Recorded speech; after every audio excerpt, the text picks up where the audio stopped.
Israeli forces order evacuation in Deir el-Balah.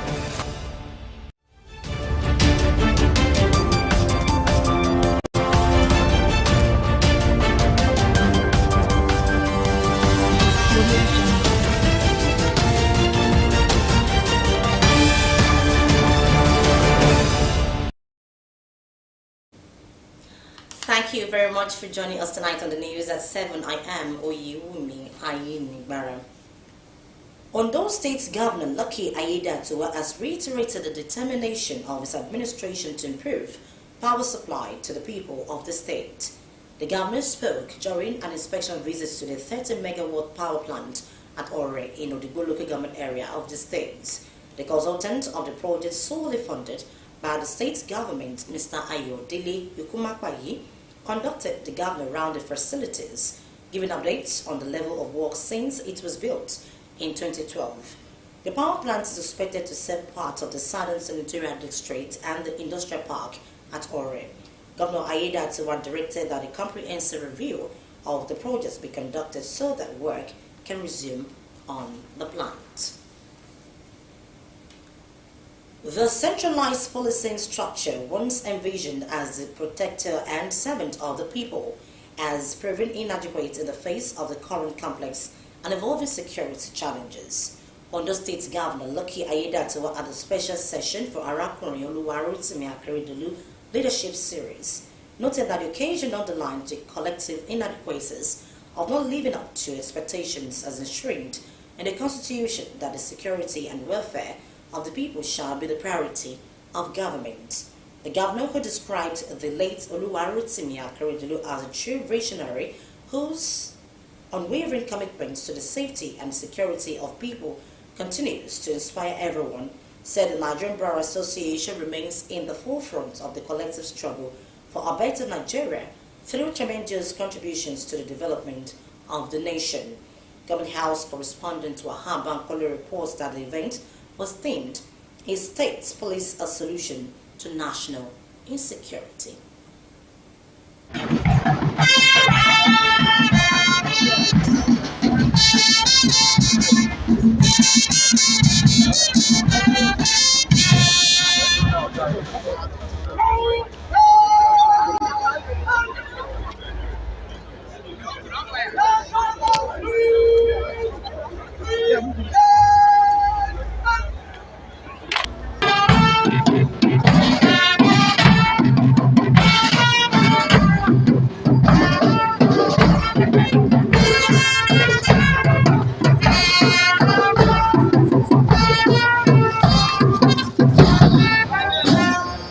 I want to say that today, Ondo State Security Network Agency has been able to arrest, investigate, and prosecute over 5,000 criminals in the last 3 years.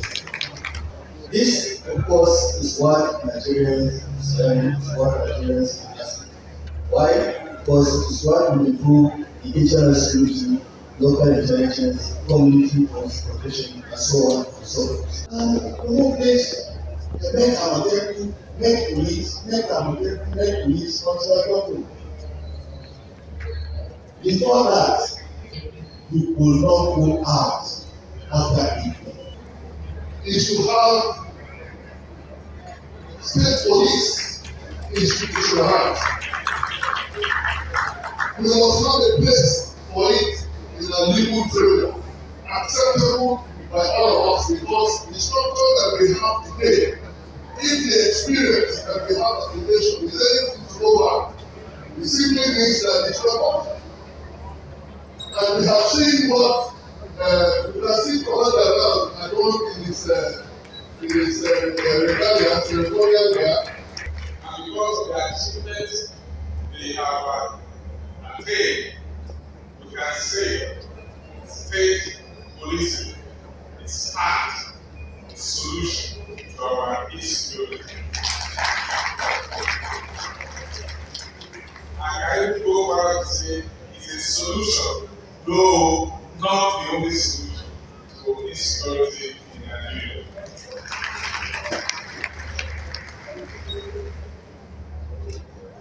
The global mentioned, this is but a glimpse of what state policing can actually accomplish, what Amotekun can accomplish. There are so many other areas of Amotekun accomplishments that do not be mentioned in this guide for security reasons. They have done so well. Together, let us write a new chapter in the annals of our country. Just as we have to take this conference pressing forward in posture, building better than doing. One where every citizen can live, work, and thrive without fear. Where the security of our communities is not just a lofty ideal but the constitutional reality. Let us see this moment and forge a brighter, safer future for all Nigerians.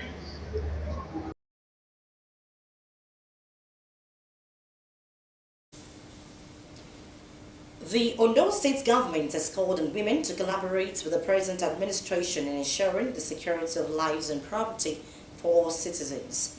Governor Lucky Aiyedatiwa made this appeal while addressing Muslim women gathered in Ondo State for the 39th National Conference of the Association in Accra, the state capital. He emphasized the crucial role women play in community safety and urged them to engage actively in security initiatives.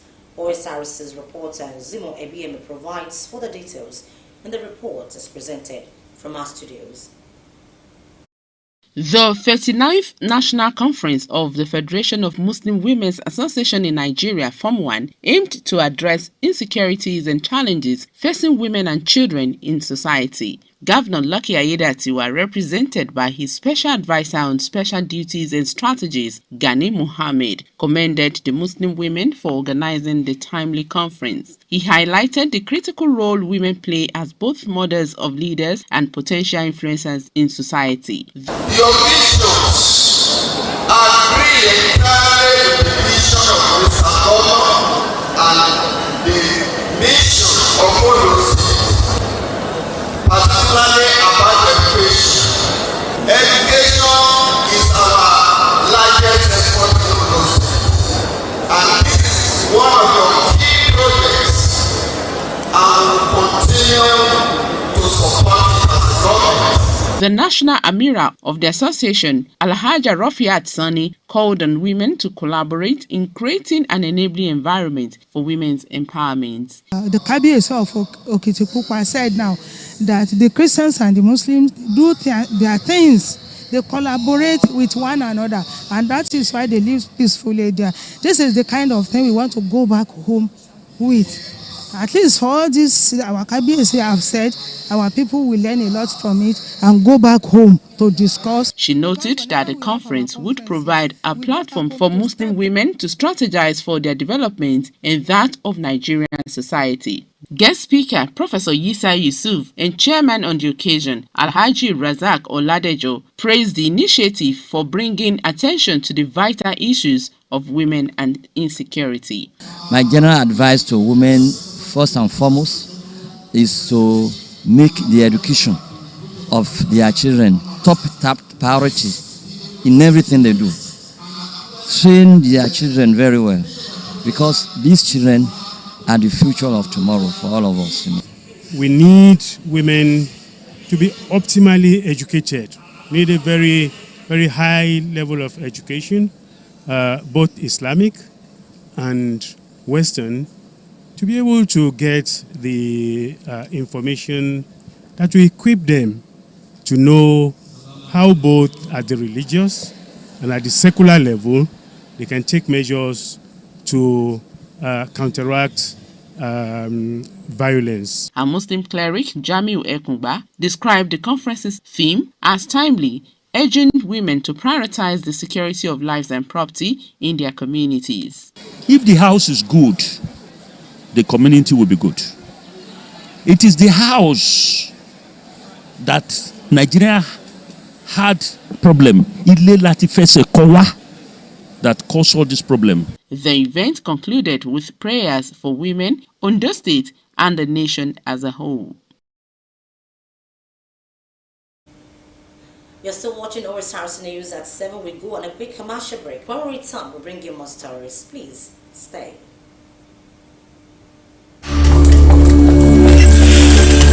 Ambition. My G, for our ambition, we go hard. We go day night till we make it. We go hard till we find that perfect beat. The perfect beat, the one the world will put on repeat. So we chase greatness in every moment, making every naira count. We put out content after content till it's comment after comment.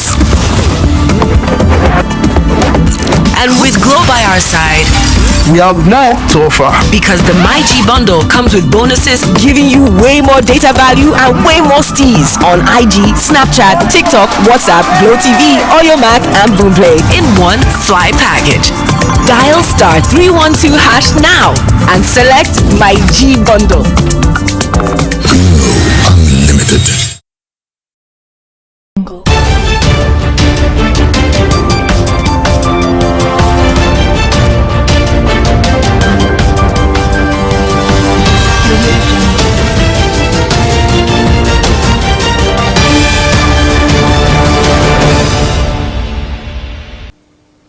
You are welcome back. You can watch us live on our website www.osrc.ng or follow us on Facebook at OSRC TV, and on YouTube you can subscribe to our channel OSRC TV Ondo. As activities towards the November governorship election in Ondo State gather momentum, the state chapter of the National Council for Muslim Youth Organization NACOMYO has inaugurated an 11-member political awareness committee to oversee and assist the council in taking political decisions as it affects Muslim youth and Islam in general in this state. The inauguration was held during the council's meeting in Akure and attended by representatives from the 18 local government areas of the state. The Political Awareness Committee has as its chairman Mr. Ikushika Munuruddin, while Mr. Ijawe Nasiruddin will serve as its secretary. Inaugurating the committee, the state coordinator of NACOMYO, Engineer Ogumola Mohammed, said constituting the committee is imperative as NACOMYO is a major stakeholder in both spiritual and political development of the state. It charged the committee to be on top of political activities in the state with a view to assisting the council in taking crucial political decisions. President Bola Tinubu has approved the appointment of new Directors General of the National Intelligence Agency (NIA) and the Department of State Services (DSS). Ambassador Mohammed is the new Director General of the NIA, while Mr. Adiola Oluwatosin Ajayi is the new Director General of the DSS. The new DSS Director General, Mr. Adiola Ajayi, rose through the ranks to attain his current post of Assistant Director General of the service. The new appointment followed the resignation of the previous NIA and DSS chiefs. President Tinubu expects that the new security chiefs will work assiduously to reposition the two intelligence agencies for better results and charge them to bring their experience to bear in tackling the security challenges bedeviling the country through enhanced collaboration with sister agencies and in surgical alignment with the Office of the National Security Advisor, or NSA. The Deji of Akure Kingdom, Oba Ogunlade Aladelusi, has announced the closure of all markets and shops in Akure tomorrow. The closure is an integral part of the requirement in observing the age-long tradition of the annual Ayerigbe Festival. According to a statement, there shall be no opening of markets, trading or opening of shops under any guise during the festival.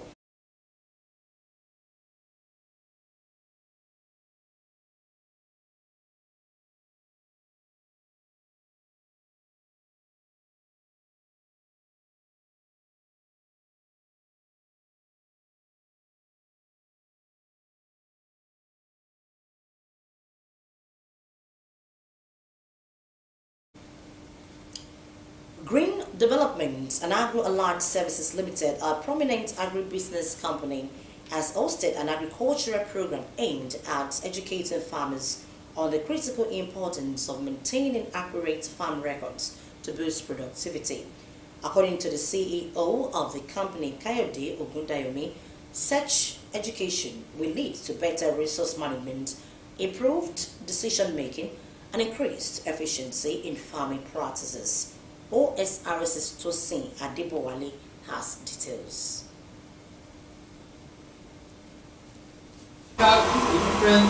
Grain Development and Agro-Allied Services Limited, a company committed to transforming agriculture, has trained stakeholders in the agri sector on record keeping as a tool for driving productivity and access to finance in smallholder farming. Participants at the event included representatives from agricultural cooperatives, All Farmer Association of Nigeria, agricultural experts, and local farmers across Ondo State. The CEO of Grain Development and Agro-Allied Services, Kayode Ogundayomi, in his speech, emphasized the company's dedication to empower smallholder farmers.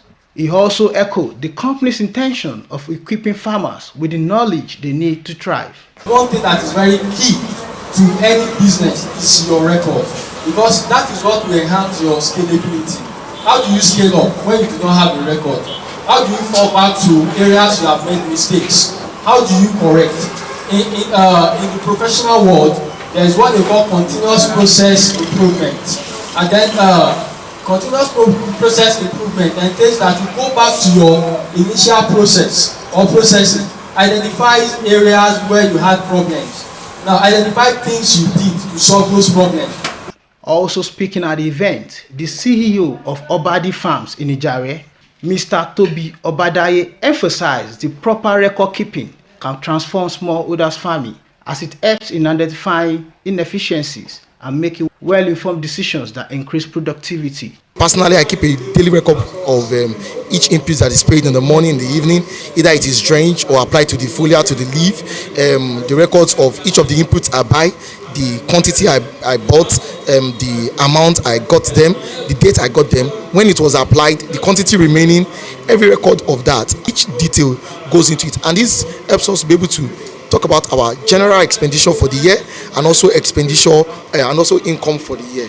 The program featured practical demonstrations on how to use simple record-keeping templates tailored to the needs of farmers. Many of the farmers in attendance commended the organizers of the program, describing it as an eye-opener. When I started farm, I was doing it the way I know. But when I came here for lecture, I'm getting some knowledge that is different than the one that I'm using before. If you want to meet an investor that you invest on, they will have to see the record before putting their money or their energy in anything. They will know maybe you keep all your records, how you spend your money, your finance, how you make profits, the losses and all. It's very important. The workshop is part of a broader initiative by Grain Development and Agro-Allied Services Limited to support sustainable agriculture and economic profitability. Tosin Adebowale, Osrc News. And now to the foreign scene. Israeli forces have ordered the immediate evacuation of parts of Deir el-Balah near the oldest hospital still functioning in central Gaza. Patients and many displaced Palestinians seeking shelter at Al-Aqsa Hospital have been fleeing the facility. Health authorities in Gaza say the hospital will keep running for now, despite the others. Blessing Obi completes the story. Patients too weak to be moved, but their loved ones won't leave them behind. Israel issued new orders to evacuate points of Deir al-Balah, forcing the displacement of thousands of Palestinians. The army warns it will launch attack against Hamas in areas close to this hospital. Its forces have damaged multiple hospitals across the strip since the start of the war. Ismail News was being treated for injuries. Panicked, he took her, but says he feels powerless to protect her. Displacement again and again, from Khan Yunis to Rafah, from Rafah to Nusayrat. We went back to our house in Nusayrat, they attacked it and killed my brother. I'm her uncle, her father and mother were killed. Now I'm responsible for her. Evacuation orders have come almost daily, shrinking so-called safe zones by tens of kilometers each time. The Al-Azhar Hospital is the only functioning health facility in the area, a lifeline for million people crammed into central Gaza. It has also become a last refuge for the displaced. Many sheltering there for months don't know where they will sleep. On the street, imagine, I'm with my 6 kids on the streets. We were displaced 4 times from northern Gaza, from Khan Yunis, from Deir Bala. Nobody's taking care of us. People want to live a normal life. People are looking for money, and instead, they die on the streets. Health authorities in Gaza say for now the hospital will keep running, but foreign medical staff says they have received calls from Israeli military. They were told to leave the facility for their own safety, something these patients are still too helpless to do. Blessing Obe, Osrc News. In sports, football stakeholders in the state, especially the fans of Sunshine Stars Football Club of Akure, have appealed to the state government to expedite action on the facelift and renovation of the state sports complex ahead of the fast approaching 2024-2025 Nigerian Premier Football League MPFL season. The people, while applauding Governor Lucky Aiyedatiwa for approving the renovation of the facility, noted the need to speed up the process in the bid to ensure the matches of the home team in the soccer season are played at the stadium. Bengalu Wajano has more. On the 12th of June this year, Ondo State Governor Lucky Aiyedatiwa approved the upgrade and renovation of the State Sports Complex in Akure towards improving the facility while boosting local businesses and revenue generation. The development has brought joy and excitement to the fans and supporters of the Akure-based team as they look forward to a successful season with high hopes and expectations. In fulfillment of Governor Lucky Aiyedatiwa's promise to renovate the Ondo State Sports Complex here in Akure, you can see right now that work is at a considerable level, and of course fans are optimistic that before the league starts, they will be able to watch the darling Sunshine Stars here at the Ondo State Sports Complex. A visit by Osrc to the sports complex revealed that the section of the turf on the football pitch has been removed halfway, while other facilities are left untouched by the contractors in charge. When we saw the contractor, and we're happy, and we thank Ondo State government that they remember us here, because the pitch is already off, totally off.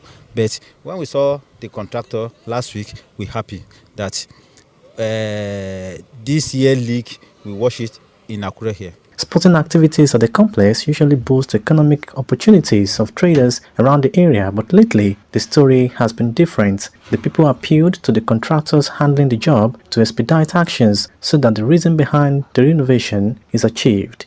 I will urge the state governor and the government in general, well, I'm talking about the governor and everybody involved, to please speed up the fixing of the stadium, and as well the contractor too. A job well done is, if you want to do something, do it well. I feel at this time we need all hands on deck, and we need them to complete the work as fast as possible. I don't want to see it as a fire brigade approach. I want to see it as a way, of fast tracking the project at hand, so that our talent team can come here and have the support of the fans, because going to Ijebu-Ode to watch, all the fans cannot be there, and that will really affect their morale because their fans is not with them. Sunshine Stars Football Club of Akure is currently in Ijebu-Ode for pre-season tournament in preparation for the new season. The Akure-based team will slug it out with Bayelsa United in its opening match of the new campaign.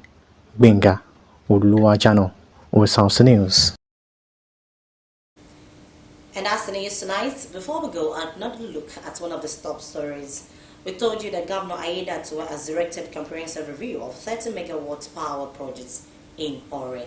And that's the news tonight. Thank you very much for your time. Good evening.